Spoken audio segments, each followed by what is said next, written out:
Khadija நாயகி திருமணம் முடிக்க விரும்பியது எந்த வசதி வாய்ப்பும் இல்லாத ஒரு மனிதரை, முஹம்மது ஸல்லல்லாஹு அலைஹி வஸல்லமை. ஏன் 25 வயதில் அவருக்கு இருந்த நம்பிக்கை, அவரிடம் இருந்த நாணயம், அவரிடம் இருந்த ஒழுக்கம், அவரிடம் இருந்த உயர்ந்த பண்புகள், இவற்றை பார்த்து அன்னை ஹதீஜா ரலியல்லாஹு அன்ஹா ஆசைப்பட்டார்.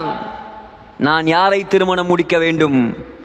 இந்த ஏழையைத்தான் நான் திருமணம் முடிக்க வேண்டும். நபியாக மாறவில்லை, இன்னும் நபியாக மாறவில்லை. திருமணம் முடித்தார் ஹதீஜா ரலியல்லாஹு அன்ஹா.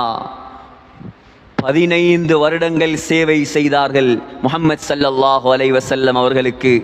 40வது வயதில் முஹம்மது ஸல்லல்லாஹு அலைஹி வஸல்லம் நபியாக மாறினார்கள். சகோதரர்களே, நபியாக மாறியவுடன் முதலில் இஸ்லாத்துக்கு வந்தது யார்? அன்னை ஹதீஜா ரலியல்லாஹு அன்ஹா. பெண்களில் முதலாக இஸ்லாத்துக்கு வந்த ஆண் யார்? அபூபக்கர் சித்திக் ரலியல்லாஹு அன்ஹு என்று சொன்ன 38 வயது வாலிபர். இஸ்லாத்தை அல்லாஹ் வளர்க்கிறான் வாலிபர்களின் மூலமாக. அபூபக்கர் ரலியல்லாஹு அன்ஹு எத்தனை வயசு? 38 வயது.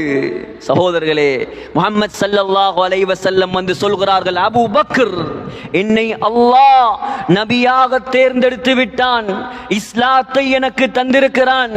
மறு பேச்சு பேசவில்லை அபூபக்கர்.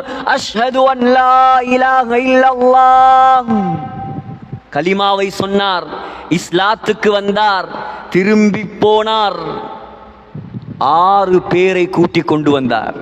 எத்தனை பேரு? 6 வாலிபர்களை கூட்டிக் கொண்டு வந்தார். முதலாவது வாலிபருடைய பெயர் உஸ்மான்.